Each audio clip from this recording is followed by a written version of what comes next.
Today, my message is specifically for the one who has been waiting on God for a very long time. God has set times, and it's not for us to know those set times. As a matter of fact, we cannot know them.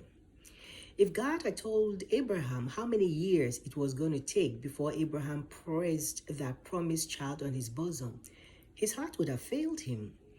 If God had told you how long it's going to take for you to see your dreams, passions, ambitions fulfilled, you would have grown weary. You probably would have doubted God and given up. So you see, God has set times, and it's not for us to know those set times. All he says is, trust me, I will bring it to pass. It's only when the time was close for the promise to be fulfilled in Abraham's life that God told him that at the set time, he would have that child.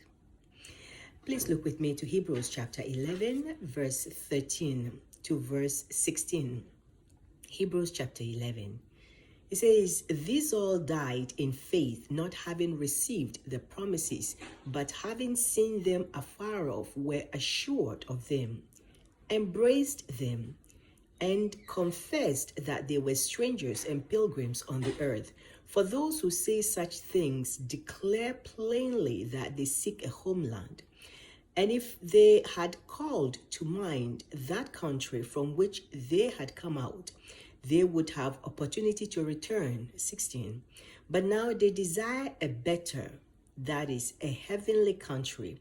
Therefore, God is not ashamed to be called their God, for he has prepared a city for them. Our forefathers believed till the end. They died not having seen the promise, but they held on to the promise.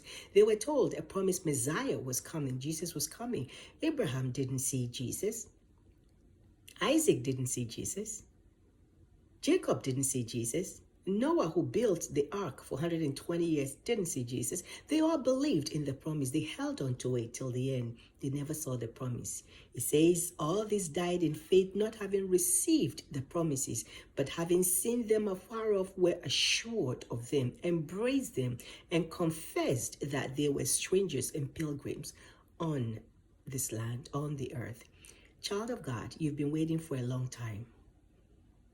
God is preparing you.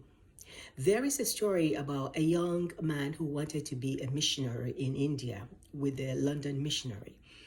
So he called in and, put in his application, and he was assigned a gentleman, Mr. Wilkes, to take care of him. So Mr. Wilkes called the young man and said, meet me 6 o'clock in the morning.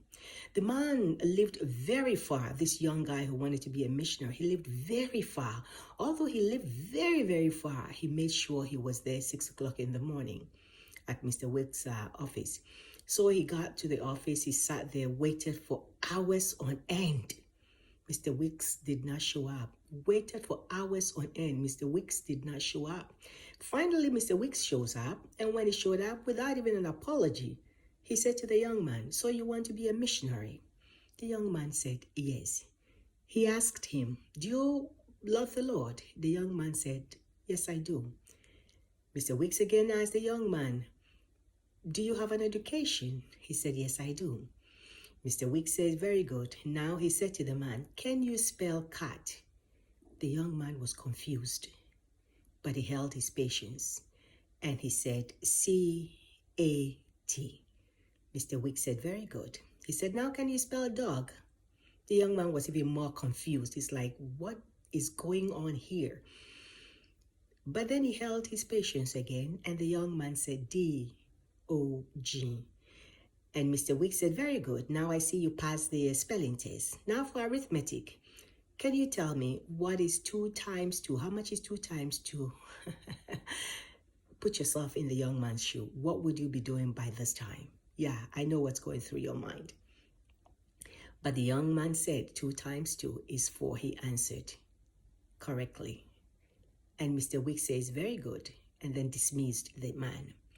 And then Mr. Wilkes gave his report to the organization. He said, I have tried this man and I recommend him for his self-denial I asked him to come to my house early in the morning. He was to come to the office early in the morning, and he was there.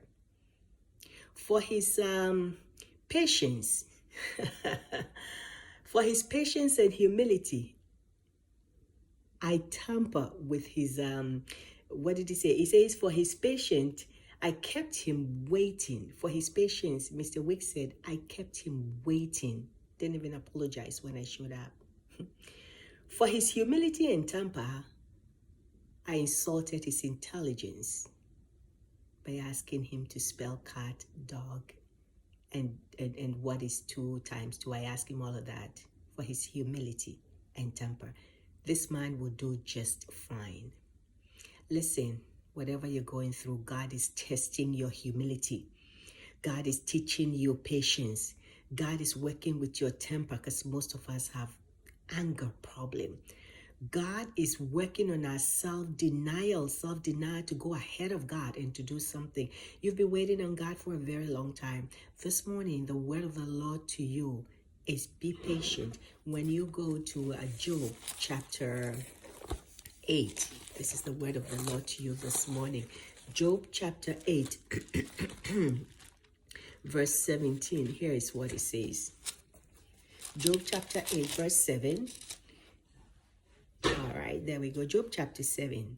Job chapter 8, verse 7. Though your beginning was small, your latter end will increase abundantly. Verse 21. He will yet fill your mouth with laughter and your lips with rejoicing. God will fill your mouth with laughter and your lips with rejoicing. You've been waiting on the Lord to the point where you're beginning to doubt. Is God even listening? Does he understand? Does he know I'm there? Does he even care? You feel like throwing in the towel. I'm here to tell you this morning, God will fill your mouth with laughter again and your lips with rejoicing. Even though your beginning was very small, God will increase you and your latter end will be better than the former. Be patient on the Lord. Remember the young man story that I told you. The young man could have taken off, could have been angry and just took off, but no, he didn't realize that God was putting him through a test. So are you. God is putting you through a test. God is putting me through a test. Be patient. God will come through for you. Don't throw in the towel. My heart goes out to you because I know what you're going through, because I've been there.